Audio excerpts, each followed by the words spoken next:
Subset of A set. यहाँ पे set का इंपॉर्टेंट काम शुरू हो जाता है, यहाँ से ही क्वेश्चन बनने शुरू हो जाएंगे। ठीक है, आज के काम से क्वेश्चन बनने शुरू हो जाएंगे। मैं ये उम्मीद कर रहा हूँ कि कल तक हम सेट्स की थ्योरी को पूरा कर लेंगे, कल तक हम सेट्स की थ्योरी को पूरा कर लेंगे और परसों इसके क्वेश्चंस करेंगे। ठीक है, अप्रोक्सीमेटली 40-50 क्वेश्चन परसों करेंगे ही करेंगे हर हाल में। ठीक है गौरव, मैं अच्छा हूँ, आप बताओ कैसे हो? अर्चना, सिलेबस लंबा चलेगा अर्चना, क्योंकि टीजीटी और पीजीटी दोनों कवर करने हैं, अच्छे से डेप्थ में कवर करने हैं, तो सिलेबस टाइम ले लेगा काफी। गुड आफ्टरनून पूजा। सर अरियंत, पीजीटी के क्वेश्चन का लेवल पीजीटी एग्जाम के अकॉर्डिंग गुड नहीं है। समझा नहीं मैं बात को। अच्छा, अरियंत अरियंत पीजीटी के क्वेश्चन का लेवल अच्छा नहीं है ये बोल रहे हो? कोई बात नहीं, अच्छा नहीं है, आपको बहुत अच्छे अच्छे लेवल के क्वेश्चन करवा देंगे, चिंता मत करो, आराम से हो जाएगा। ठीक है, आराम से हो जाएगा, वो क्वेश्चंस की कोई कमी नहीं है अपने पास, क्वेश्चंस का पूरा पिटारा भंडारा सब है, जिस लेवल के जो क्वेश्चन करने हैं वो सब करवा देंगे। चलो बाकी एज ऑफ नाउ हम पहले अभी थ्योरी पे कंसंट्रेट करते हैं, क्योंकि थ्योरी करेंगे तभी क्वेश्चंस पे अप्रोच कर पाएंगे। ठीक है, चलो अविनाश गुड आफ्टरनून। तो सबसेट की बात करते हैं। ठीक है, हम बोलेंगे कि A is a subset of B. इस बात का क्या मतलब है? A is a subset of B, ये चीज मैंने लिख दी। दो सेट ले लिए A and B, A and B are two sets, और मैं कह रहा हूं कि A is a subset of B, मैं ये बात कह रहा हूं। ठीक है, करवा देंगे अरविंद, बस मेहनत करते रहो, सब हो जाएगा। ठीक है, जब किसी चीज को टारगेट करते हैं तो उस टारगेट को 1 मिनट के लिए भूल जाना चाहिए, जहां पे जाना होता है उस मिनट को भूल जाना चाहिए, और जो हमारा सफर होता है, जो हमारी जर्नी होती है, उसमें 100% और उसको एंजॉय करना चाहिए। टारगेट अपने आप मिल जाता है, अगर जर्नी के दौरान टारगेट को फोकस करोगे तो जर्नी सारी वेस्ट हो जाएगी। जर्नी ही तो होती है, टारगेट तो एक बार मिलता है, जर्नी पे ही तो रहना होता है हमेशा। Thank you Gaurav. अच्छा ही बढ़ाएंगे। चलो, तो A is a subset of B, इस बात का मतलब क्या है? पहली बात तो इसको डिनोट कैसे करते हैं वो देखते हैं। ठीक है, पहली बात तो इसको डिनोट करते हैं, हम ये बात नहीं लिखेंगे, हम ये बात जो है ये नहीं लिखेंगे। मैथमेटिक्स इंग्लिश को फॉलो नहीं करता, उसने अपनी नोटेशन खुद बनाई हुई है। वो कहता है A is a subset of B को मैं इस सिंबल से डिनोट करूंगा, A is a subset of B, A is a subset of B, मैं उसको इस तरह से डिनोट करूंगा। ठीक है अरविंद, इस बात का मतलब क्या है? हम कहेंगे कि भाई इफ, ध्यान से समझना इस बात को, if every element of A, if every element of A is a element of B, इस बात को समझो मैं क्या कह रहा हूं। अगर ए सेट का if every element of A is a element of B, अगर ऐसी कंडीशन सेटिस्फाई हो रही होगी तो मैं क्या कहूंगा कि A is a subset of B होगा। जैसे कि for example, good afternoon Neelam Akhilesh, तो मान लो मैं कह रहा हूं कि ए सेट मैंने दे दिया तुम्हें, सपोज 1 2 3, एकदम सिंपल सी बात कर लेते हैं, एकदम बेसिक सी बात, और एक सेट मैंने बी दे दिया तुम्हें, सपोज 1 4 3 2 5, मान लो ये सेट ले लिया। क्या ए के सारे एलिमेंट्स बी के एलिमेंट्स हैं? मैं क्या बोल रहा हूं, क्या ए के सारे एलिमेंट्स बी के एलिमेंट्स हैं? या मैं ये बोलूं, क्या ए के सारे एलिमेंट बी में से आ रहे हैं? दोनों बातों का एक ही मतलब है। क्या ए के सारे एलिमेंट बी में हैं? देखो 1 2 3, ए के सारे एलिमेंट बी के हैं, 1 2 3, बिल्कुल है। तो ए क्या है? बी का सबसेट बन रहा है। तो या तो ऐसे समझ लो कि ए के सारे एलिमेंट बी के होने चाहिए, या तो इस तरीके से समझ लो, या इस तरीके से समझ लो कि ए के सारे एलिमेंट बी से आने चाहिए। तो यहां पे ये हमारी कंडीशन सेटिस्फाई हो रही है, तो मैं बोलूंगा A is a subset of B, इसको मैं ऐसे लिख दूंगा। ठीक है, A is a subset of B, यहां पे ये कंडीशन इस तरह सेटिस्फाई हो रही है। ठीक है, अच्छा, जब ऐसा होगा, जब ऐसा होगा तो ये जो बी सेट है ना, बी सेट, इस बी सेट को मैं क्या बोलूंगा? बी सेट को भी, इस चीज को मैं ऐसे भी पढ़ रहा हूं, देखो A is a subset of B, इस चीज को मैं उल्टा भी पढ़ सकता हूं, इस चीज को मैं कैसे भी पढ़ सकता हूं ऑल्सो, मैं ऐसे भी लिख सकता हूं कि बी इज ए, ऐसे उल्टा, देखो सबसेट में इस तरफ था, ऐसे बी की तरफ था, फेस, इस सिंबल का फेस जो था वो बी की तरफ था। अब इसको मैं उल्टा लिखना चाह रहा हूं, तो इसको मैं ऐसे भी लिख सकता हूं। इसका भी यही मतलब है, इसका भी यही मतलब है कि ए जो है ना वो बी का सबसेट ही है। पर इसको हम क्या पढ़ते हैं? हम ऐसे भी पढ़ लेते हैं कि बी इज ए, इसको हम कैसे भी पढ़ लेते हैं, बताओ शाबाश। बी को क्या बोलेंगे? पढ़ा होगा सभी बच्चों ने। बी को क्या बोलेंगे? जब ए बी का सबसेट होता है तो बी क्या होगा फिर? B is a, B is a superset of A, B is a superset of A, B को हम क्या बोलेंगे? सुपर सेट बोलेंगे। हेलो मुक्ता, बी को हम क्या बोलेंगे? सुपर सेट बोलेंगे। ठीक है, B is the superset of A. Is it clear now? तो जो एक तरीके से हम बोलेंगे कि जैसे कि मान लो ये तो हमारा स्टोरेज है और यहाँ पे हमें सामान रखना है, ठीक है, ये तो हमारा स्टोर रूम है और ये हमारा रूम है, तो स्टोर रूम में से थोड़ा सा सामान निकाला और रूम में रख दिया। ठीक है, ये हमारे घर का स्टोर रूम, इसमें सारा सामान है, इसमें से थोड़ा सा सामान निकाला और किसी रूम में रख दिया, तो जो रूम बना वो तो सबसेट बना। ये बड़ा गोडाउन, ये होल, ये जो भी था हमारा गोडाउन था, ये क्या बना? ये सुपर सेट बना। ठीक है, एचटेट पीजीटी का कोई सिलेबस नहीं है मुक्ता, एचटेट वाले कुछ भी दे देते हैं, हरियाणा वाले उनका जो मन करता है वो दे देते हैं, बाकी हम कोशिश कर सकते हैं। ठीक है, एचटेट पीजीटी का सिलेबस कवर हो जाएगा परीक्षित। चलो ठीक है, तो ये इस तरह हम क्या बोलेंगे कि ये तो सुपरसेट और ये सबसेट। ये बात समझ में आई कि नहीं आई? क्या ये बात क्लियर है? बताओ, बोलो। अब यहां से दो चीजें देखते हैं, यहां से दो इंपॉर्टेंट बातें आती हैं। पहली इंपॉर्टेंट पॉइंट्स यहीं से ना, यहीं से नोट कर लेंगे इंपॉर्टेंट पॉइंट्स जो हमें बुलेट पॉइंट्स की तरह याद रखने हैं। पहला क्या कि भाई एम्प्टी सेट जो होता है, empty set is always a subset of every set. कि एम्प्टी सेट जो होता है ना, नहीं टीजीटी और पीजीटी का लेवल सेम नहीं है, एम्प्टी सेट जो होता है ना वो हमेशा सबसेट होता है हर सेट का। कोई भी सेट उठाओ इस दुनिया का कोई भी सेट उठाओ, एम्प्टी सेट उसका सबसेट जरूर होगा। तुम्हें पता है एम्प्टी सेट क्या होता है? जिसके अंदर कुछ भी नहीं होता, जिसके अंदर कुछ नहीं होता, नो एलिमेंट्स आर प्रेजेंट। तो ये सेट जो है ये हर सेट का सबसेट होता है, क्योंकि इसके अंदर कुछ आया ही नहीं, इसके अंदर कुछ आया ही नहीं, ठीक है भाई। तो फिर ये तो हर चीज का सबसेट हो गया, इसको किसी चीज की जरूरत ही नहीं है, ठीक है। तो इसको हम क्या बोल के चलते हैं कि एम्प्टी सेट जो होता है वो हर एक का सबसेट होता है, पहली बात, ठीक है। एम्प्टी सेट को हमने कल नल सेट भी बोला था और फाई से डिनोट किया था, ठीक है। यहाँ पे थोड़ा सा लिख देते हैं फाई।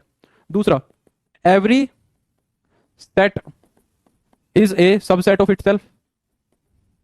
हर एक सेट जो होगा ना वो खुद का सबसेट जरूर होगा।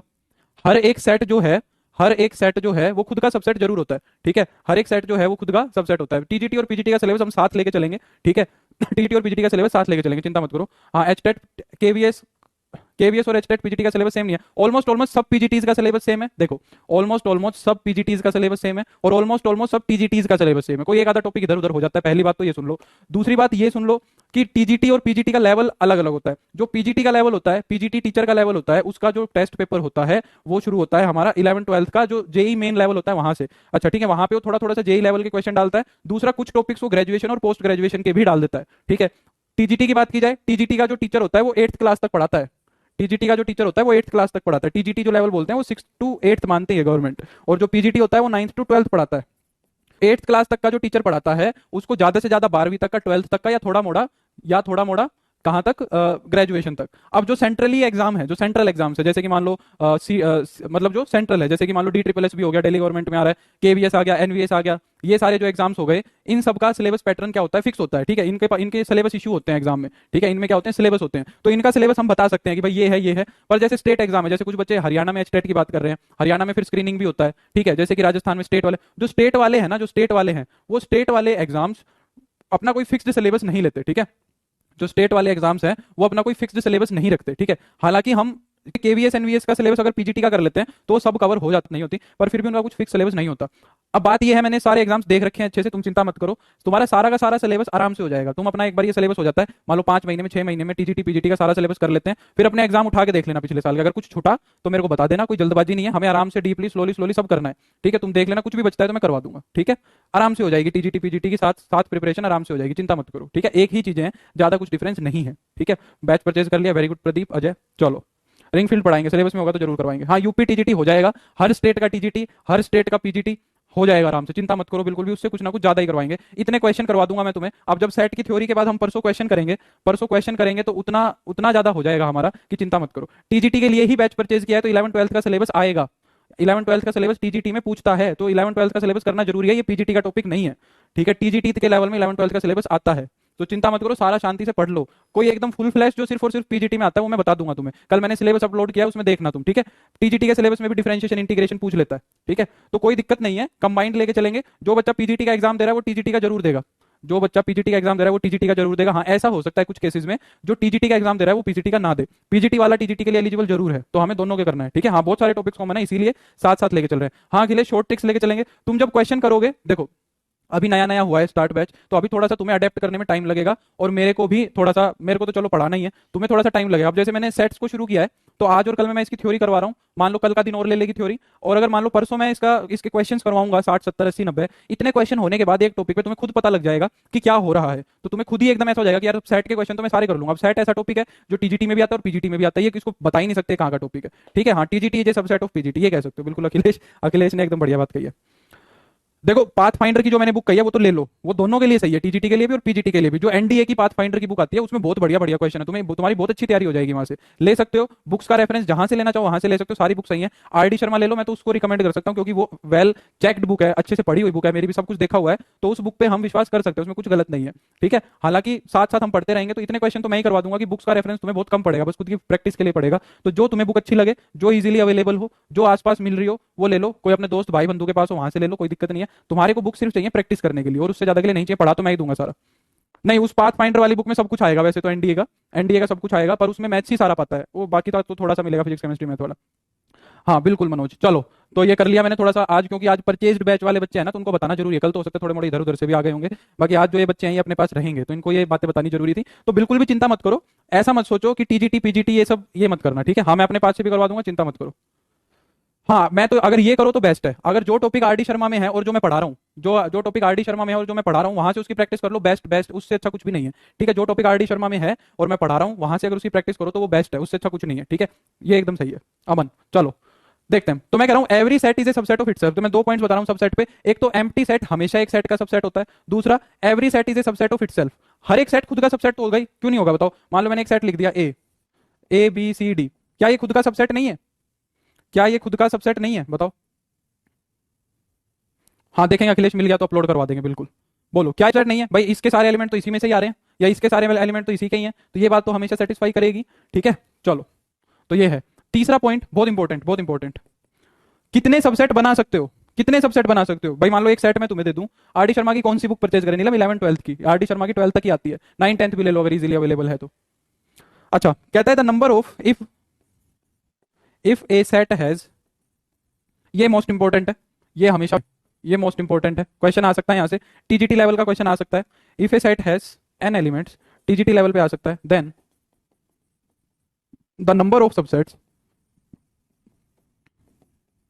then the number of subsets of A, then the number of subset of that set is 2 raised to the power n, 2 raised to the power n। बिल्कुल बिल्कुल अखिलेश, हेलो कृष्णा। अगर एक सेट के अंदर कितने एलिमेंट्स हैं, n एलिमेंट्स हैं, अगर एक सेट के अंदर n एलिमेंट्स हैं तो उसके कितने सबसेट बना सकते हो, 2 की पावर n सबसेट्स बना सकते हैं। ठीक है, ये इंपॉर्टेंट चीज है। जैसे कि देखो मान लो मैं तुमसे कहूं कि भाई मान लो पहले सेट के सबसेट बनाना सीख लेते हैं। मान लो 1 2 3 एक सेट है, इसके अगर सबसेट्स बनाने हो तो कैसे बनाएंगे। हाँ बिल्कुल लगा सकते हो सचिन, बिल्कुल लगा सकते हो। ए क्या है 1 2 3 है, ठीक है 1 2 3 इसके सबसेट्स लिखने हैं मेरे को। तो पहला सबसेट तो मैंने तुम्हें बताया 5, ये तो होगा ही होगा। दूसरा सबसेट क्या होगा ए, दूसरा सबसेट क्या होगा ए खुद, ए खुद होगा। तीसरा जिनके अंदर एक एक एलिमेंट्स आए, जैसे कि मान लो 1 फिर 2 फिर 3, ये 3 सेट ये बन गए। पहला सेट ये, दूसरा सेट ये, तीसरा सेट ये, चौथा सेट ये, पांचवा सेट ये, 5 सेट ये बन गए। अच्छा जिन सेट्स के अंदर एक ही एलिमेंट होता है, ये बात कल बतानी भूल गया था मैं, जिन सेट्स के अंदर एक ही एलिमेंट होता है उनको हम क्या बोलते हैं, सिंगलटन सेट्स बोलते हैं। तो ये तीनों के तीनों सेट क्या है, सिंगलटन सेट्स हैं। ठीक है, ये मैं बात बतानी भूल गया था कल। सिक्स्थ सेट दो दो एलिमेंट वाला, दो दो वाले, दो दो ले लो, दो दो, तो 1 के साथ 2 ले लिया एक बारी, 7th में 1 के साथ 2 ले लिया, 2 के साथ 3 ले लिया, और 1 के साथ 3, मैंने काउंटिंग मिस्टेक कर दी, ये 8 तो हो गए। अच्छा 8 हो गए, हाँ सही है। और 8th क्या हो जाएगा, 1 के साथ 3, ये दो दो वाले हो गए। और 3 वाला कौन सा हो गया, 3 वाला एक खुद हो गया, तीनों के तीनों तो इसके अंदर खुद आ गए। ठीक है, तो पहले 0 से शुरू करना, हमेशा कैसे शुरू करोगे बनाने, 0 एलिमेंट्स, इसमें 0, इन सब में 1, इन सब में 2 और इसमें 3। ठीक है, ऐसे सारे सेट्स बने, कितने बने, 8 ही बने। तो 2 की पावर 3, इसके अंदर 3 एलिमेंट्स थे तो 8 ही बनने थे, 8 ही बनने थे। ठीक है, तो ये बात हो गई यहां से नंबर ऑफ सबसेट्स की। अब बात आती है, अब आगे बढ़ते हैं, इसी कंसेप्ट को थोड़ा सा आगे लेके चलते हैं। एक चीज आती है प्रॉपर सबसेट, प्रॉपर सबसेट। ये प्रॉपर सबसेट क्या होता है ये देखते हैं। प्रॉपर सबसेट, प्रॉपर सबसेट का क्या मतलब है ये देखते हैं। ठीक है, वो कहता है A is a proper subset of B, A is a proper subset of B if, A is a proper subset of B if all elements of A are, if all elements of A are present in B, if all elements of A are present in B, but at least one element of B, at least one element of B is not in A, तो हम बोलेंगे कि A B का क्या है proper subset. अगर ये बात सेटिस्फाई कर रही है, इसको रिप्रेजेंट कैसे करते हैं, इसमें ये बराबरी वाली चीज हटा देते हैं। अभी बराबरी वाली चीज हट गई तो समझ गए होगे क्या कहना चाह रहा है। बराबरी वाली चीज, इक्वालिटी अगर हमने हटा दी तो वो कह रहा है कि जो बराबर वाला सेट है ना उसको छोड़ दो, बराबर वाला सेट है ना उसको छोड़ दो। जैसे कि मान लो मैं तुमसे कहूं कि ए सेट मान लो मैंने लिख दिया ए बी सी, ये लिख दिया, ठीक है, और बी सेट मान लो मैंने लिख दिया ए बी सी डी। तो देखो यहाँ क्या हो रहा है, सारे के सारे एलिमेंट जो ए के हैं वो बी के तो हैं। Every element of A is element of B, ये बात यहां तक सेटिस्फाई हो रही है। Every element of A is element of B, but क्या सारे के सारे बी के एलिमेंट ऐसे हैं जो ए के हैं, क्या सारे के सारे बी के एलिमेंट ऐसे हैं जो ए के हैं, नहीं है ना, नहीं है। कौन सा है ये डी एलिमेंट, एक ऐसा एलिमेंट दिख गया मेरे को जो बी का तो है पर ए का नहीं है। तो इस केस में मैं क्या बोलूंगा कि ए जो है ना, ए वो बी का प्रॉपर सबसेट है, क्योंकि बराबर नहीं हो सकता ये कभी भी, ये इसके बराबर नहीं हो सकता, इसलिए हम वो इक्वालिटी वाली चीज हटा देते हैं। आइए कि नहीं आई बात समझ में। मेरे को एक बात बताओ, यहां पे कौन सा सेट है जो प्रॉपर नहीं है। मैंने यहाँ पे ये 8 सबसेट लिखे ना ए के, तो मेरे को जल्दी से कमेंट करके ये बताओ इन 8 सबसेट में से कौन सा ऐसा सबसेट है या एक से ज्यादा है जो प्रॉपर नहीं है, जो प्रॉपर नहीं है? बताओ, शाबाश, जल्दी बताओ। ऐसा कौन सा सबसेट है जो प्रॉपर नहीं है? Very good Akhilesh.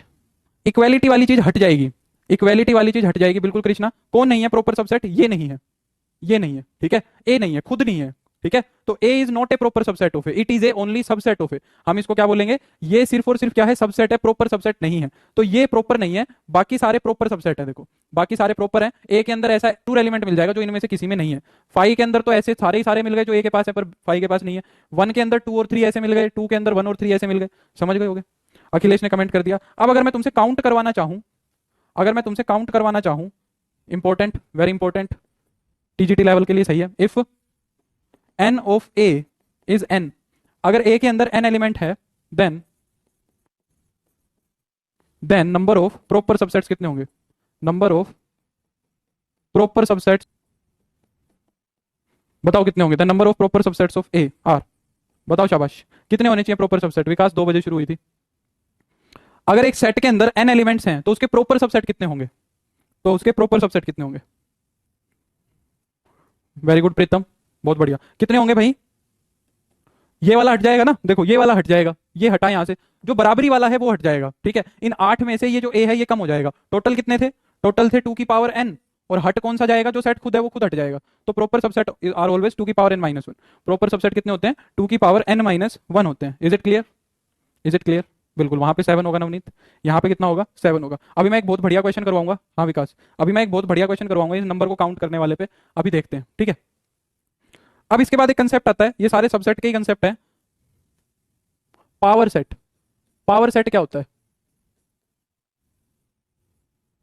Power set, power set को हम डिनोट किससे करते हैं? पी ऑफ ए से, ऐसे लिखते हैं पावर सेट ऑफ ए। हम क्या कहेंगे? Set of all subsets of A, set of all subsets of A is power set. A के सारे सबसेट्स का सेट क्या होगा? पावर सेट होगा, ठीक है।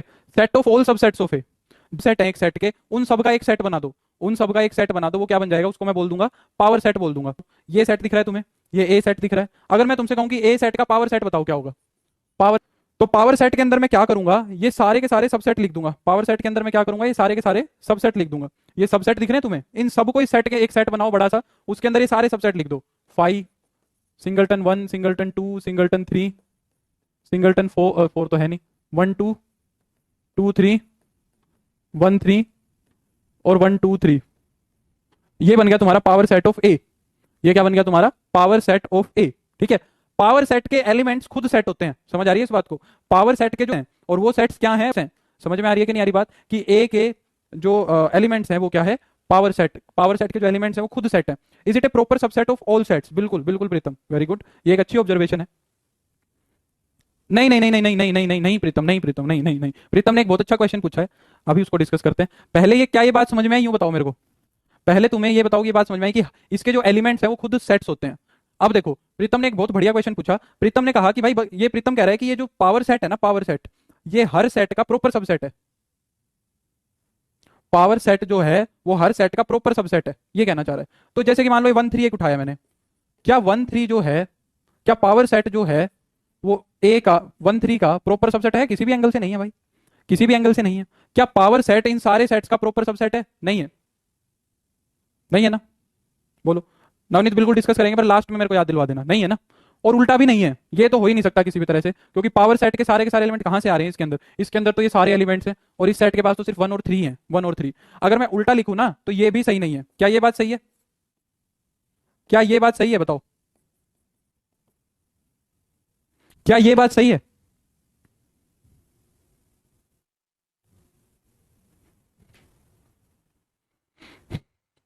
ये जो लिखा है क्या ये सही है? बताओ। ये भी सही नहीं है, ये भी गलत है। क्या इस सेट के सारे एलिमेंट, इस सेट के अंदर कौन कौन एलिमेंट है? 1 और 3। इस सेट के अंदर एलिमेंट है 1 और 3, ठीक है। क्या वो इसके अंदर है? 1 और 3 एलिमेंट तो इसके अंदर है ही नहीं भाई, 1 और 3 नहीं है इसके अंदर। कहां है 1 और 3 इसके अंदर? इसके अंदर कहीं भी 1 और एलिमेंट नहीं है। हाँ बिल्कुल बिल्कुल कृष्णा, वो बताऊंगा, अभी बताऊंगा। अब ये देखो, ये क्यों नहीं है, मैं समझाता हूं क्यों नहीं है। देखो, मान लो मैं तुमसे ये कह रहा हूं कि एक सेट है ए 1 3, मान लो एक सेट है ए, ठीक है। और मान लो एक सेट में बी कह रहा हूं, इसके अंदर एलिमेंट है तुम्हारा 1 और 3, सॉरी, हाँ एक सेट बना दिया मैंने ये, और बी सेट बना दिया मैंने 1 3। देखो अब मैं तुमसे कहूं क्या बी ए का सबसेट है? क्या ये बात सही है? बी के अंदर एलिमेंट कौन कौन से हैं? बी के अंदर दो एलिमेंट है, बी के अंदर दो एलिमेंट्स है, बी के अंदर दो एलिमेंट कौन से? एक तो 1 है और एक 3 है। और ए के अंदर कौन कौन से एलिमेंट है? ए के अंदर सिर्फ और सिर्फ एक एलिमेंट है, ए के अंदर सिर्फ और सिर्फ एक एलिमेंट है, ये एक एलिमेंट है।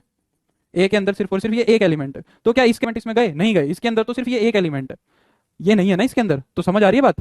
बात समझ में आ रही है? ये गलत है। यहां पे तो एलिमेंट सिर्फ एक सेट है, यहां पे दो एलिमेंट्स अलग अलग हैं, 1 और 3। Is it clear now? क्या ये बात समझ पा रहे हो? यही बात यहां हो रही है। इस सेट के पास दो एलिमेंट है, 1 और 3। नहीं 1 और 3 नहीं दिख रहा। इसको 1 तो नहीं समझ रहे हो, ये सेट 1 है। इसको 3 तो नहीं समझ रहे हो, ये तो सेट है, ये एक सेट है, ये एक नंबर है। तो ये भी सही नहीं है, दोनों गलत है। चलो मेरे को उम्मीद है अब ये बात क्लियर हुई होगी ठीक से। अच्छा, एक बच्चे ने पूछा सर बिलोंग्स टू का सिंबल क्या होता है? वो मैं बताता हूं, देखो अभी। चलो तो पावर सेट समझ में आ गया। अब मैं तुमसे पूछूं, अगर मैं तुमसे पूछूं number of elements in power set कितने होंगे? If A has n element, A के अंदर कितने एलिमेंट्स है? एन एलिमेंट्स है। देन पावर सेट हैज कितने होंगे? पावर सेट के अंदर कितने एलिमेंट होंगे बताओ? हाँ बिल्कुल अखिलेश, पावर सेट के अंदर कितने एलिमेंट्स होंगे बताओ? जितने सबसेट्स होंगे। पावर सेट के अंदर कितने एलिमेंट्स होंगे? जितने सबसेट होंगे। भाई जितने सबसेट बनाए, जितने सबसेट बनाए वो सारे सबसेट इसके अंदर लिख दिए, ठीक है। और वो सबसेट थे कितने? सबसेट थे 2 की पावर n, सबसेट थे 2 की पावर n, और यही सारे उठा के इसके अंदर लिखे हैं। तो पावर सेट की कार्डिनैलिटी भी कितनी होगी? पावर सेट की कार्डिनैलिटी भी होगी तुम्हारी 2 की पावर n। क्या ये बात समझ में आई कि नहीं आई? क्या ये बात समझ में आई कि नहीं आई? बोलो। ठीक है, चलो अब एक छोटी सी रिप्रेजेंटेशन और बता देता हूं। एक बच्चे ने पूछ लिया कि सर बिलोंग्स टू की रिप्रेजेंटेशन क्या होती है? जहां पे मैंने सबसेट बताया था ना वहीं लिख लो, यहां पे बताया था देखो। जैसे कि देखो मैं यहां पे क्या कह रहा हूं, यहां पे मैंने क्या कहा, ए के अंदर 1 2 3 एलिमेंट है और बी के अंदर 1 4 3 5 7 ये एलिमेंट है। तो मैं ये बोलना चाहता हूं कि 1 बिलोंग्स टू ए, यहां पे मैं दूसरे कलर से लिख देता हूं, 1 बिलोंग्स टू ए। भाई 1 कहां है? 1 कहां से आ रहा है? ए सेट से आ रहा है। 1 जो है ए सेट में है। तो इसको हम लिखेंगे कैसे मैथमेटिकल? इस बिलोंग्स टू के लिए भी हमने एक सिंबल यूज किया हुआ है। बिलोंग्स टू के लिए हम सिंबल यूज करते हैं ये सिंबल यूज करते हैं 1 बिलोंग्स टू ए। तो इसको ऐसे पढ़ेंगे, इसको क्या बोलेंगे कि 1 जो है ना वो ए सेट के अंदर जा रहा है, 1 जो है वो ए सेट के अंदर जा रहा है, ऐसे बोलते हैं, ठीक है। ये बिलोंग्स टू का सिंबल है, ये बिलोंग्स टू का सिंबल है। अगर थोड़ा सा हाई लेवल पे ले जाए बात को, थोड़ा सा क्या हाई लेवल तो क्या है, अगर सबसेट है, इफ मैं क्या बोलूंगा, if A is a subset of B, then X अगर ए में बिलोंग कर रहा है तो एक्स बी में भी बिलोंग करेगा। क्या इस बात को मानते हो? बोलो।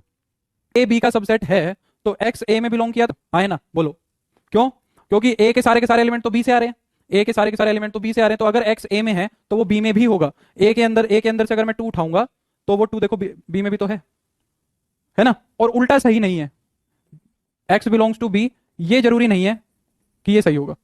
तो ये कोई जरूरी नहीं है। X B, this does not implies, ये इंप्लाई नहीं करता कि वो ए में जाएगा। क्यों? देखो जैसे 5 मिल गया तो 5 बी में तो जा रहा है पर ए में नहीं जा रहा, 5 बी में तो जा रहा है पर 5 ए में नहीं जा रहा। ये बात क्लियर हो गई होगी बिलोंग्स वाली? Clear clear. चलो एक बढ़िया सा क्वेश्चन करते हैं अब। लिखो, तुमसे आंसर की उम्मीद है मेरे को। अभी तक जो किया ना वो सारे कंसेप्ट आ जाएंगे, अभी तक जो किया उसके सारे कंसेप्ट इस एक क्वेश्चन में आ जाएंगे। If A is a singleton set, A is a singleton set, then find the cardinality of, then find the, हाँ बिल्कुल मैथमेटिकली यही डेफिनेशन है। If A is a singleton set then find the cardinality of P of, एक ही लगा लेते हैं चलो। बताओ पी क्या डिनोट कर रहा है? पावर सेट को डिनोट कर रहा है। गौरव कह रहा है 2 तो नहीं आएगा यार गौरव, 1 मिनट का टाइम है, जल्दी से करो।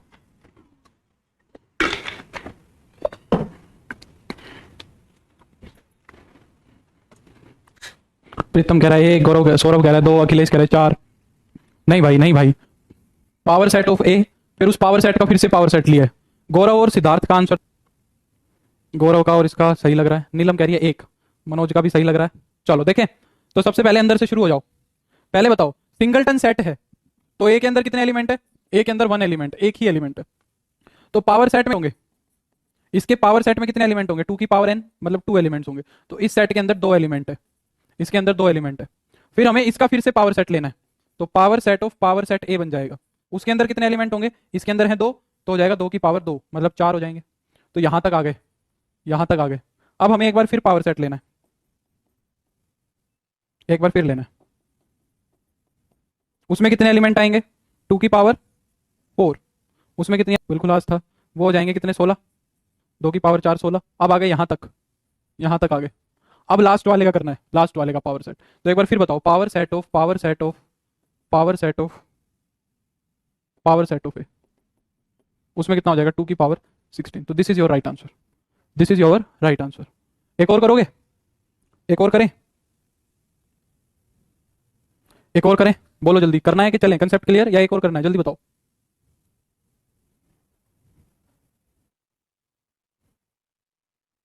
लो कर लो, एक और कर लो, एक और कर लो, चलो। कह रहा है if A is A null set then find the cardinality of, चलो छोटा सा, एकदम छोटा सा, ये कर दो।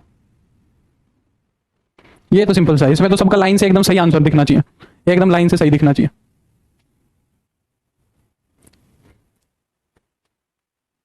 सौरभ अखिलेश कह रहे 4,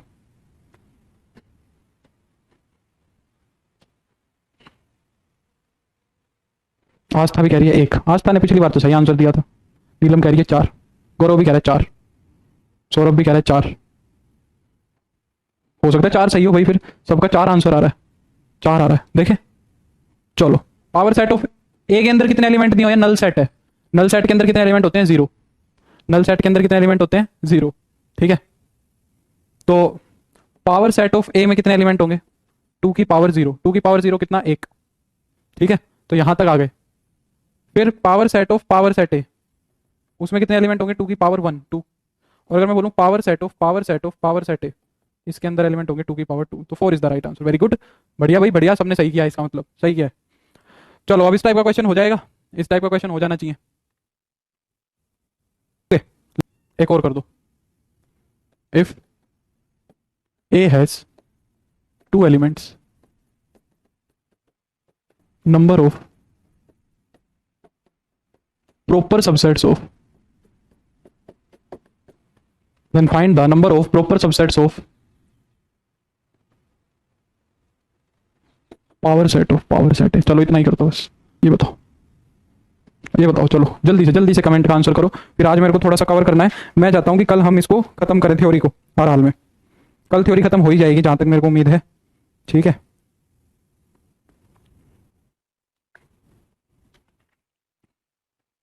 कृष्णा कह रहा है 2 की पावर 16,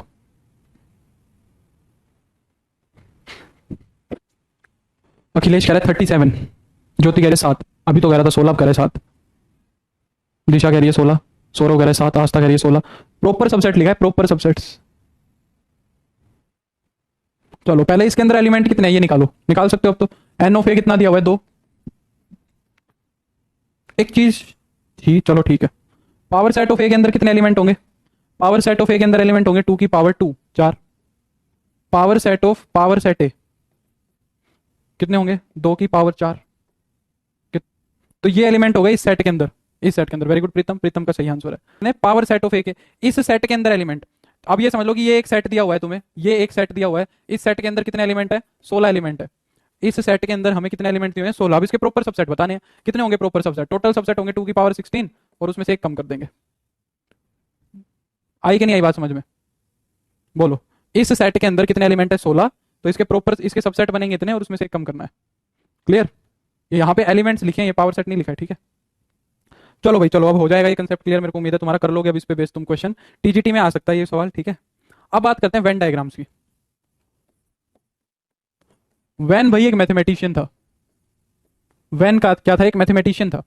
वेन मैथमेटिशियन था, ने क्या किया और इसने कुछ काम किया, क्या, इसने सबसेट्स को फिगर की फॉर्म में रिप्रेजेंट करना शुरू कर दिया। वेन ने क्या किया, सबसेट को फिगर की फॉर्म में रिप्रेजेंट करना शुरू कर दिया, सबसेट्स को क्या, सेट्स को ही। और ये बोला कि मैं सेट्स के लिए कौन सी रिप्रेजेंटेशन यूज करूंगा, rectangular and circular, rectangular and circular representation.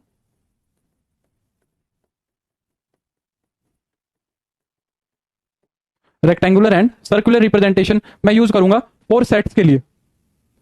अब ये चीज उसने हमें एक सेट्स को एक तरीके से देखने के लिए, एक सेट्स को एक विजुअलाइजेशन करने के लिए उसने कंसेप्ट बनाया कि भाई सेट को देखा भी जा सके थोड़ा, ऐसा ही नहीं है कि बस पेपर पेपर पे इसको कर रहे हैं बस।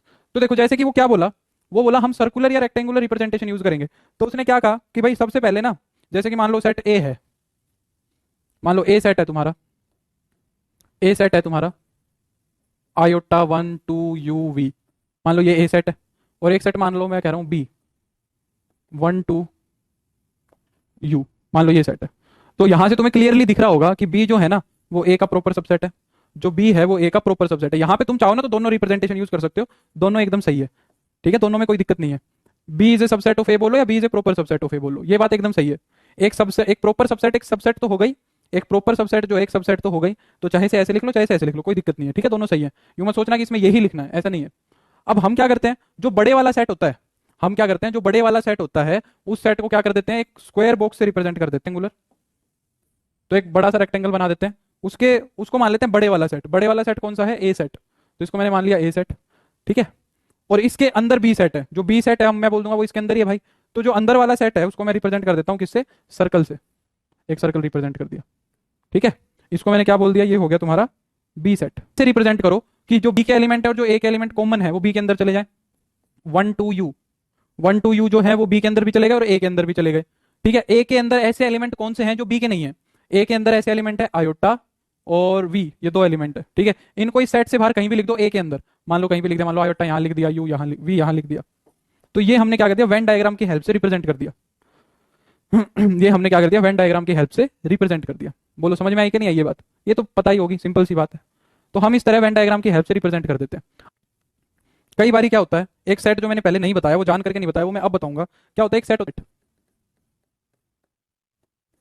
यूनिवर्सल सेट, ये क्या होता है, यूनिवर्सल सेट होता है एक ऐसा सेट, नहीं कृष्णा नहीं है, यूनिवर्सल सेट क्या होता है, एक ऐसा सेट होता है जो बहुत सारे सेट को अपने अंदर कंटेन करता है। जैसे कि मान लो मैं एग्जांपल देता हूँ, मान लो हमने 3 सेट अपनी कंसीडरेशन में ले रखे हैं, 1 2 3, बी सेट मान लो ले रखा है मैंने 3 4 a, सी सेट मान लो मैंने ले रखा है या एकदम अलग अलग रहने दो अभी तो, चलो ए बी, ये मान लिया पी क्यू आर। अच्छा, तो ये 3 सेट हम कंसिडर कर रहे हैं, तो मैं एक यू सेट को यूनिवर्सल सेट बोलूंगा। मैं एक यू सेट को यूनिवर्सल सेट तब बोलूंगा जब ये जो यूनिवर्सल सेट है ना, ये सारे के सारे सेट को अपने अंदर कंटेन करे। कहने का मतलब ये सारे के सारे यू के क्या होने चाहिए, सबसेट होने चाहिए। तो जैसे कि मान लो मैं लिख दिया 1 2 3 4 5 6 a b c d p q r s, बताओ क्या ये तीनों के तीनों सेट, क्या ये तीनों के तीनों सेट यू में नहीं जा रहे। यहां से मैं ये कह सकता हूं A is a subset of U, B is a subset of U and C is a subset of U, क्या ये नहीं कह सकते। अब इसको रिप्रेजेंट करने के लिए वो क्या बोला, जो बड़ा सेट है अभी अभी बताया, बड़े सेट को क्या कर लो, एक रेक्टेंगल से रिप्रेजेंट कर लो। तो मैंने बड़े सेट को एक रेक्टेंगल से रिप्रेजेंट कर लिया, ठीक है। हाँ यू एक सुपर सेट है, बिल्कुल यू एक सुपर सेट है, बिल्कुल यू सुपर सेट भी है और इनका ये सारे सबसेट है, तो ये यू बोल दिया। अब इसके अंदर कितने सेट आने चाहिए, 3 आने चाहिए। मान लिया ये ए हो गया, थोड़ा छोटा बना देते हैं, मान लिया ये बी हो गया, मान लिया ये सी हो गया, ठीक है। तो ए के अंदर कौन कौन से एलिमेंट है, 1 2 3, मान लो ये ए बी और सी। 1 के अंदर एलिमेंट है 1 2 3, बी के अंदर एलिमेंट है ए बी, सी के अंदर एलिमेंट है पी क्यू आर, ठीक है। अब ये सारे यू के भी हो गए, और जो यू के बाकी बचे हुए थे वो बाहर लिख दो इनसे। कौन सा बच गया, 1 2 3 4 5 रह गया, 4 5 कहीं भी लिख दो। और A B C, C D है तो सी डी यहां लिख दिया, कहीं भी लिख सकते हो जहां मन करे, पी क्यू आर एस। तो ये वेन डायग्राम की रिप्रेजेंटेशन हो गई। चलो ये सब कर लोगे तुम। अभी मैं इंपॉर्टेंट टॉपिक पे स्किप करता हूं, अब हम पढ़ेंगे operations on sets. Operations on sets लगाने हैं, जैसे हम नंबर्स के ऊपर ऑपरेशन लगाते हैं ना, जैसे हम नंबर्स के ऊपर ऑपरेशन, नंबर के ऊपर ऑपरेशन कौन से लगाते हैं, नंबर्स को ऐड करते हैं, नंबर्स को सब्ट्रैक्ट करते हैं, नंबर्स को डिवाइड करते हैं, मल्टीप्लाई करते हैं, वैसे ही सेट्स पे भी ऑपरेशन लगाने हमें। पी क्यू आर सर्कल के अंदर रहेगा, मैंने कहा लिख दिया, सर्कल के अंदर ही तो है, आज था सर्कल के अंदर ही तो है, ये रहा पी क्यू आर सर्कल के अंदर ही है, सी सर्कल के अंदर ही है, हाँ बिल्कुल आज था। तो पहला ऑपरेशन कौन सा आता है, पहला ऑपरेशन आता है intersection of two sets, intersection of sets, पहला ऑपरेशन आता है इंटरसेक्शन। दो सेट्स का इंटरसेक्शन क्या होता है, ठीक है। इंटरसेक्शन को हम रिप्रेजेंट करते हैं ऐसे, ए इंटरसेक्शन बी, ऐसे ऐसे रिप्रेजेंट करते हैं इंटरसेक्शन को। इंटरसेक्शन के लिए ऐसे रिप्रेजेंट किया जाता है, ठीक है। क्या कहता है कि ए इंटरसेक्शन बाहर भी लिख दिया क्या? अच्छा अच्छा, अरे अरे अरे, sorry sorry sorry sorry sorry sorry sorry, ध्यान नहीं दिया भाई। पी क्यू आर, हाँ ध्यान नहीं दिया, सॉरी, बाहर भी लिख दिया, मेरे को ये नहीं था। चलो ठीक है। तो intersection of two sets A intersection B क्या होगा? कहता है ए इंटरसेक्शन बी होगा तुम्हारा, इसके अंदर वो सारे एक्स आएंगे सच दैट कि वो एक्स ए में भी हो एंड वो बी में भी हो। बिल्कुल नीलम, क्या कहता है कि ए इंटरसेक्शन बी में वो एक्स आएगा जो एक्स ए में भी जाए, और ये एंड जो है ना, ये एंड ये बोल रहा है और, हिंदी वाला जो और है ना तुम्हारा, ये वो और है, हिंदी में हिंदी वाला और है, ठीक है। तो जो ए में भी जाए और बी में भी जाए, जो ए और बी में दोनों में जाएगा वो कहां जाएगा? वो इंटरसेक्शन में आ जाएगा, ठीक है। तो कहने का मतलब हम कॉमन भी बोल सकते हैं, जैसे कि मान लो मैं तुमसे कहूं ए सेट के अंदर है ए बी सी 1 2 3, और बी सेट के अंदर है माना तुम्हारा 2 3 C D E F। तो ऐसे कौन से एलिमेंट्स हैं, ऐसे कौन से एलिमेंट्स हैं जो ए में भी जा रहे हैं और बी में भी जा रहे हैं? ऐसे कौन से जो ए में भी हैं और बी में भी हैं? ऐसे कौन से हैं? ऐसे हैं भाई, देखो ए है, नहीं है, ए इसमें नहीं है, बी है, बी इसमें नहीं है, सी है, हाँ सी इसमें भी और इसमें भी है। तो पहला एलिमेंट चला गया सी, फिर 1 है, नहीं है, 2 है, बिल्कुल है, और फिर 3 भी है, और इसका बस हो गया, एक में से ही देख लो। तो C2 3 ये हमने क्या ले लिया? दो सेट्स का इंटरसेक्शन ले लिया। ये हमने क्या ले लिया? दो सेट्स का इंटरसेक्शन। और इस इंटरसेक्शन को वेन डायग्राम से कैसे रिप्रेजेंट करते हैं? इस इंटरसेक्शन को हम वेन डायग्राम से भी रिप्रेजेंट कर सकते हैं। कैसे करेंगे देखो। तो इंटरसेक्शन को हम ऐसे रिप्रेजेंट करते हैं, ठीक है। जो बीच वाला एरिया है ना, वो इंटरसेक्शन बनता है दो सेट्स का। ये सेट ए है, ये सेट बी है, तो ये वाला जो एरिया है ना, ये ए इंटरसेक्शन बी है, जो ए में भी है और बी में भी है, दोनों में है, ठीक है। जो ए सेट में भी है और बी सेट में भी है, तो ये जो ये वाला एरिया है, ये क्या होगा तुम्हारा? ए इंटरसेक्शन बी होगा। समझ में आ गई बात? हाँ, सच दैट के साइन में कई बार हम ऐसे लाइन भी यूज कर देते हैं, और वो जो इसको बोलते हो सेमी कोलन, ये भी यूज कर लेते हैं, ठीक है कृष्णा, सेमी कोलन दिख जाएगा। अच्छा, इस चीज को फिर कैसे रिप्रेजेंट करेंगे? जो अभी अभी हमने सेट बनाए, ये ए सेट हो गया माना तुम्हारा, और ये हो गया माना तुम्हारा बी सेट, ठीक है। तो ये ए हो गया, ये बी हो गया। ए और बी के अंदर कॉमन कौन है? C2 3, तो ये तो इंटरसेक्शन में आ गए। और ए के अंदर कौन रह गए? C2 3 के अलावा 1 A B, ये रह गए। और बी के अंदर C2 3 E F। तो इस तरह हम वेन डायग्राम से रिप्रेजेंट कर देते हैं, इस तरह हम क्या कर देते हैं? वेन डायग्राम से। तो ये जो बीच वाला एरिया है ना, ये एरिया हमारा रिप्रेजेंट बी को। क्लियर? बोलो, is it clear now?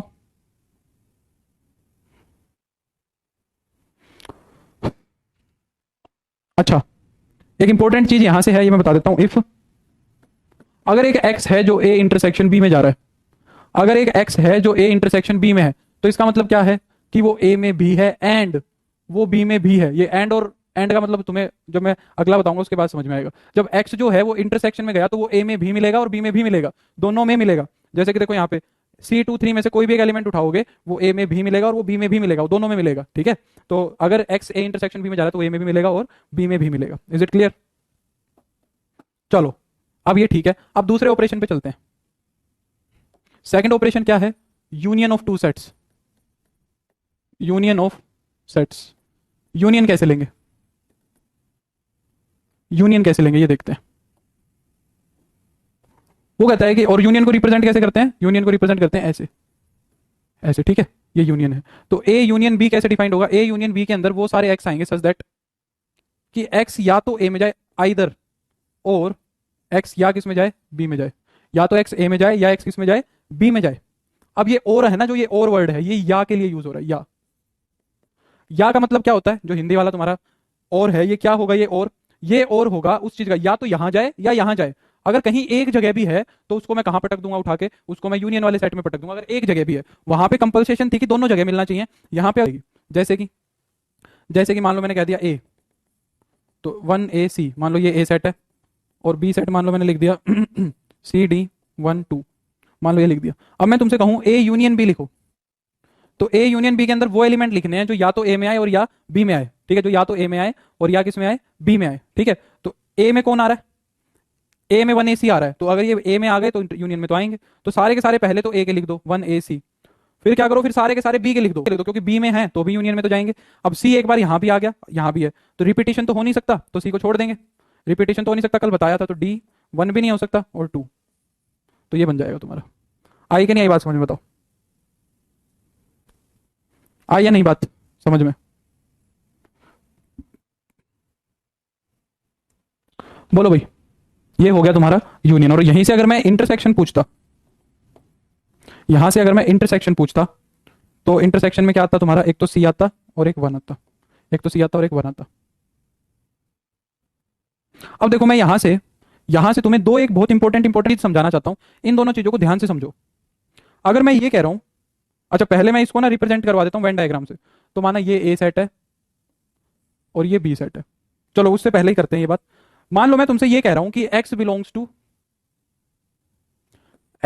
To A intersection B, तो यहां से क्या क्या पॉसिबिलिटीज हैं, पहली बात तो ये। और अगर मैं तुमसे कह रहा हूं कि x belongs to A union B, क्या पॉसिबिलिटीज है। इन दोनों बातों को समझना बहुत जरूरी है। अगर x ए इंटरसेक्शन बी में गया, तो यहां से सिर्फ और सिर्फ एक ही पॉसिबिलिटी है कि उसको दोनों में जाना पड़ेगा, उसको ए पड़ेगा, उसको एंड उसको बी में भी जाना पड़ेगा। अगर वो इंटरसेक्शन में गया, यूनियन में गया तो कितने केस बनेंगे बता सकते हो, बस केस बता दो कितने बनेंगे, एक बनेगा, दो बनेंगे, पांच बनेगा, कितने केस बनेंगे बताओ।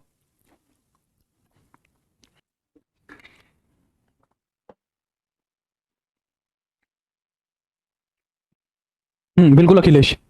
देखो अब यहां पे क्या है कि अगर वो किसी भी एक में गया तो भी वो यूनियन में जाएगा। तो पहला केस तो ये बन सकता है कि वो ए में भी गया एंड वो बी में भी गया, वो दोनों में गया, वो ए में भी गया और वो बी में भी गया। ठीक है, पहला केस तो ये बना। दूसरा केस क्या बना, ऐसा हो सकता है वो ए में गया होगा पर बी में नहीं गया होगा, ए में तो गया होगा और बी में नहीं गया होगा, दूसरा केस ये भी हो सकता है। और तीसरा केस क्या हो सकता है कि वो ए में नहीं गया होगा और वो बी में चला गया होगा। अगर इन तीनों में से कहीं भी एक एलिमेंट है, अगर इन तीनों में से एक एलिमेंट कोई भी तीन एक चीज को सेटिस्फाई कर रहा है, तो वो यूनियन में जरूर दिखेगा तुम्हें। हालांकि वहीं पे ही अगर इंटरसेक्शन की बात की जाए, तो इंटरसेक्शन में सेट जो है जो एलिमेंट है वो दोनों सेट्स में दिखता है। देखो यहां पे मैं तुम्हें एलिमेंट दिखाता हूं। देखो वन एक ऐसा एलिमेंट है, वन और सी ऐसे एलिमेंट हैं जो दोनों में है। वन और सी ऐसे एलिमेंट है जो दोनों में है, वो यूनियन में भी है। अगर मैं बात करूं किसकी, ए की, ए एक ऐसा एलिमेंट है जो ए में तो है पर बी में नहीं है, वो भी यूनियन में है।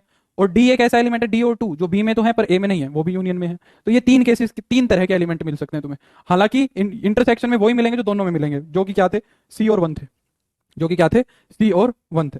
Is it clear. तो अब अगर मैं यूनियन की रिप्रेजेंटेशन करूं, मान लो ये सेट ए है, ये सेट बी है, तो तीन तरह के एलिमेंट आएंगे जो कि ये इंटरसेक्शन वाले में हो गए और जो बी में होंगे। तो ये सारा का सारा सेट जो दिख रहा है तुम्हें, ये क्या दिख रहा है, ये ए यूनियन बी दिख रहा है। सारा का सारा जो शेडिड एरिया है, ये सारा शेडिड एरिया, ये पूरा क्या है, ये ए यूनियन बी है। उसमें इंटरसेक्शन भी आ सकता है, ए बी और बी बी, ये सारी चीज आएंगी। बिल्कुल अखिलेश, क्लियर हो गई ये दोनों बातें, यूनियन और इंटरसेक्शन क्लियर हो गया होगा। अब नेक्स्ट आता है तुम्हारा difference of two sets. Third operation आता है हमारा डिफरेंस ऑफ टू सेट्स। दो सेट्स का डिफरेंशिएशन देखते हैं क्या होता है। इसको हम रिप्रेजेंट करते हैं किससे, ए माइनस बी से, ए माइनस बी से।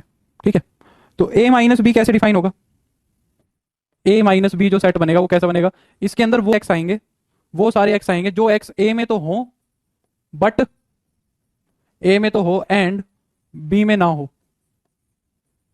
ऐसे एक्स को मैं क्या लिखूंगा, ए माइनस बी में लिखूंगा।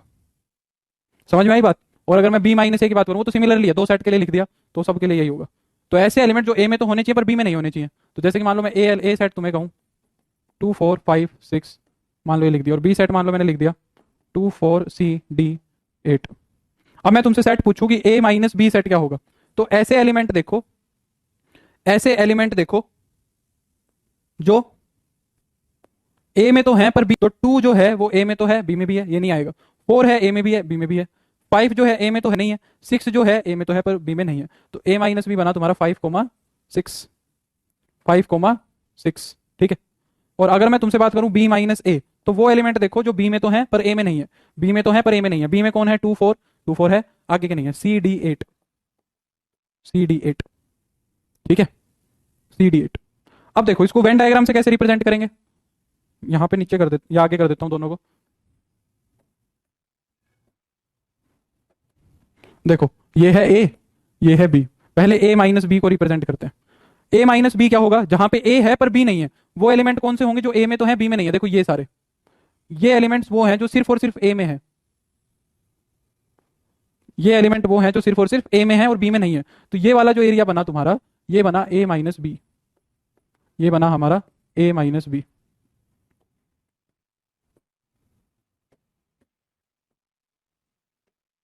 और अगर वहीं मैं बी माइनस ए की बात करूं तो बी माइनस ए बनेगा मेरा ये, जो सिर्फ और सिर्फ बी में है, ए में नहीं है।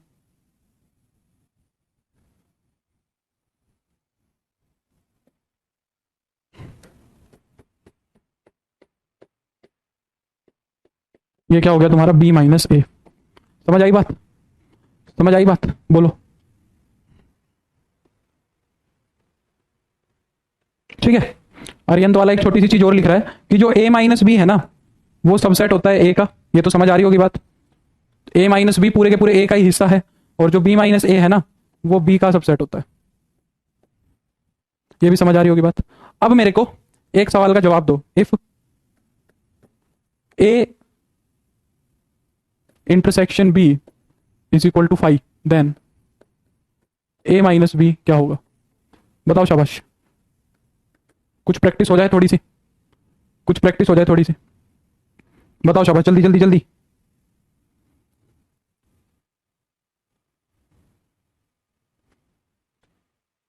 अगर ए और बी में कुछ कॉमन ही नहीं है तो ए माइनस बी क्या बनेगा?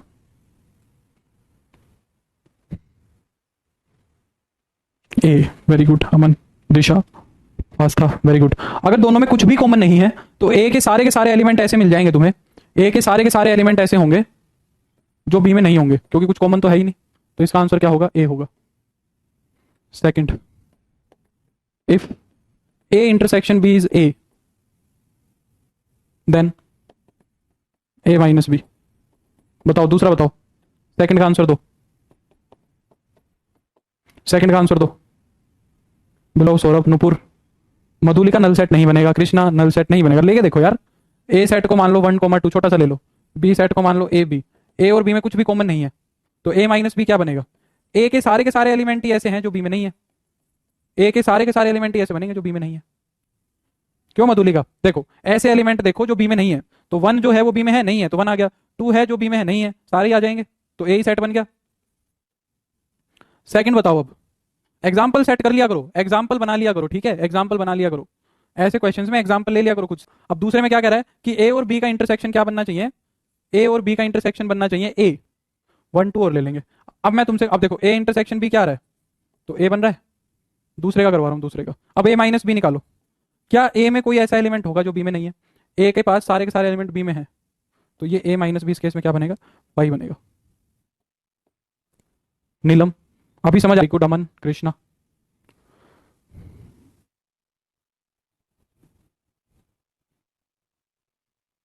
चलो थर्ड क्वेश्चन, बस आज यही करेंगे, ठीक है। कॉम्प्लीमेंट कल बताऊंगा, कल थ्योरी कंप्लीट कर देंगे, कॉम्प्लीमेंट और थोड़ी सी बतानी है बस, कल से क्वेश्चन शुरू ही कर देंगे।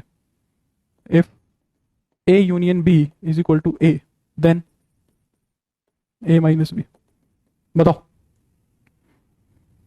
ये बताओ शाबाश, ये थोड़े अच्छे हैं।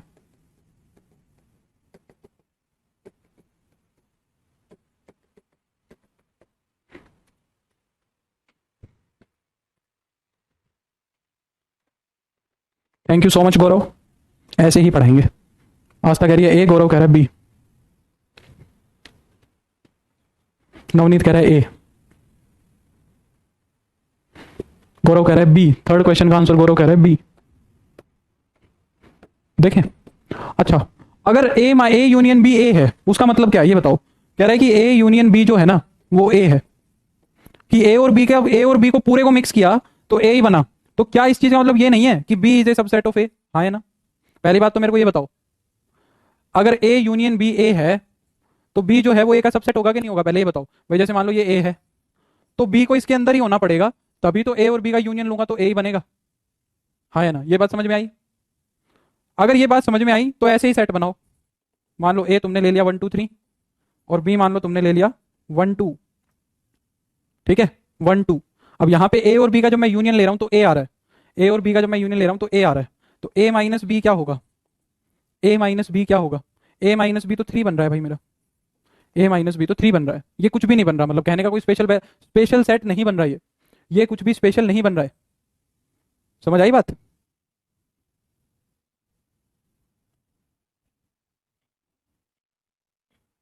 ए के एलिमेंट्स जो बी में नहीं है, तो ए के एलिमेंट जो बी में नहीं है वो कौन है? सिर्फ और सिर्फ 3 है ना? वो सिर्फ 3 में है। Naval, time is 2 PM, 2 PM, and you should go through the previous classes also. Well defined and empty set, हाँ बिल्कुल नवनीत, वो मैं अभी बताता हूँ, अभी बता रहा हूँ। ठीक है, तो ये क्या हो सकता है, ये एनी सेट हो सकता है, ये कोई भी सेट हो सकता है। इसमें कोई स्पेशल आंसर तो नहीं आया मेरा, इसमें कोई स्पेशल आंसर तो नहीं आया। ठीक है, कि ए और बी का यूनियन लेके, ए और बी का यूनियन लेके अगर ए ही आ गया, ए और बी का यूनियन लेके अगर ए ही आ गया, तो फिर ए और बी का यूनियन लेके ए तभी आएगा जब बी पूरा का पूरा ए के अंदर होगा, और वो सिचुएशन बन जाएगी B is a subset of A. तो ऐसा एग्जांपल बनाओ, B is a subset of A, तो बी जो है वो ए का सबसेट है, ए में से बी को घटाया, ए में से बी को घटाया तो 3 आया, विच इज कोई स्पेशल सेट नहीं है, ये कोई स्पेशल सेट नहीं है, कुछ भी आ गया। ठीक है ना, कुछ भी नहीं आया। अगला बताओ, अगर ए यूनियन बी बी है, अगर ए यूनियन बी बी है, तो इस केस में फिर होगी B is a subset of A, तो बी जो, sorry A is a subset of B वाली, तो उस केस में ए बी का सबसेट होगा। अब बताओ, ऐसा बना लो जिसमें ए सबसेट 1 2 3, अब ए माइनस बी निकालना जरा, क्या कोई ऐसा एलिमेंट दिखेगा, क्या कोई ऐसा एलिमेंट दिखेगा जो ए में है बी में नहीं है, कोई नहीं दिखेगा ऐसा, ये तो यही वाला केस बन गया। कहा गया, अच्छा ऐसा कुछ नहीं दिया, चलो ठीक है, तो इसमें तो कुछ भी नहीं बना ऐसा, तो ये हो गया 5, फोर्थ का आंसर होगा 5, क्योंकि A is a subset of B बनाएंगे तो सारे के सारे एक एलिमेंट बी में चले जाएंगे। ठीक है, अब एक बच्चा कमेंट करवा रहा है, का डाउट पूछ रहा है, यूं कह रहा है कि sir null set, null set और well not well defined set क्या होगा, नॉट वेल डिफाइंड सेट, इन दोनों में क्या डिफरेंस है, इन दोनों में क्या डिफरेंस है।